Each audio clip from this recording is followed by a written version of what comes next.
Hello, I'm Igor Mishchenko. Welcome to Mergers and Acquisitions. Coming up, Ukrainian holding Continuum Group is buying a Ukrainian ethanol production project. A Russian steelmaker Metchel may acquire Donetsk electrometallurgical plant.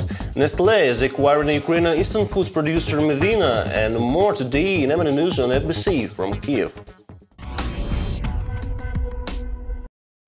Ukrainian holding Continuum Group has acquired an ethanol and further additives plant project from local firm Agro.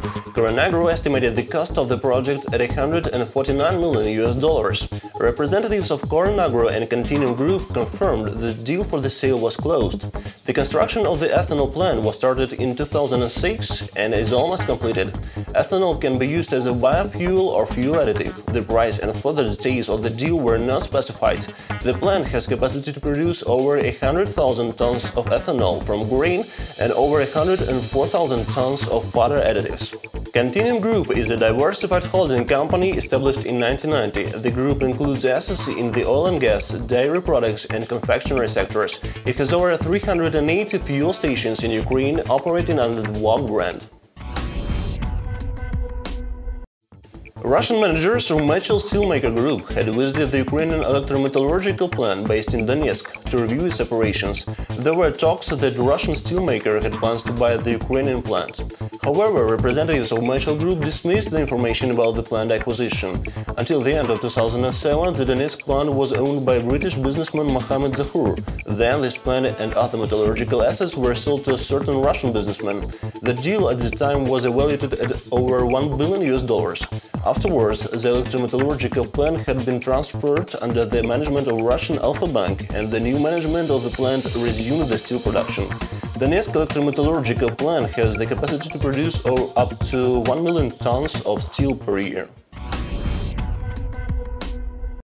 We're welcoming Maria Litvinova. Maria, thanks very much for joining us. Ukrainian popular Mivina brand that includes instant noodles and mashed potato products has been taken over by Nestlé. Do we know about the price of the deal? Igor, to be more precise, Nestlé has acquired LLC Technocom in Ukraine that makes dehydrated products under the Mivina brand, and the acquisition price has not been disclosed. However, the estimations are at about $150 million. Would you mind please telling us more about these factories? Technocom was founded in 1993 and has two factory sites located in Kharkov city of Ukraine. It has 1,900 employees and a turnover of around $100 million. Its products are already being exported to 20 countries including Russia, the Baltic States, Hungary, Germany, Israel, Poland and Romania. And in what ways will Nestlé benefit from it?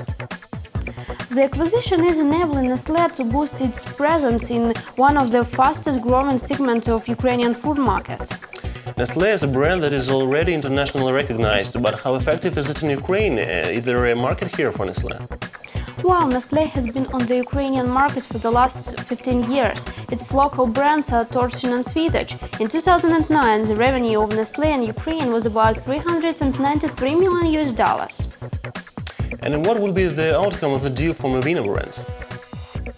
Nestlé has a distribution network in Europe, so Mivina products will be more widely available, especially in Central and Eastern Europe.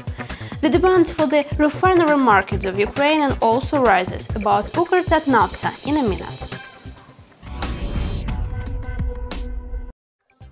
The state no longer controls the Ukrainian refinery.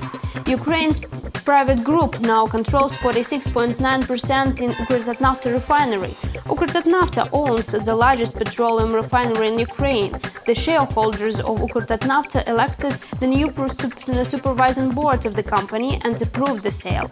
Additionally, the shareholders of Ukr-Tatnafta elected representatives of private group to 5 of the 9 seats in the supervisory board of the company.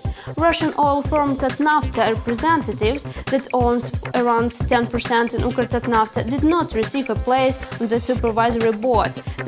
The Prime Minister advisor of Ukraine suggests that the conflict over Ukr-Tatnafta may continue in the political realms in upcoming talks between President Viktor Yanukovych and Russian Prime Minister Vladimir Putin. Thank you, Maria. That was the M&A News from Kiev, Ukraine. Join us next week on FBC.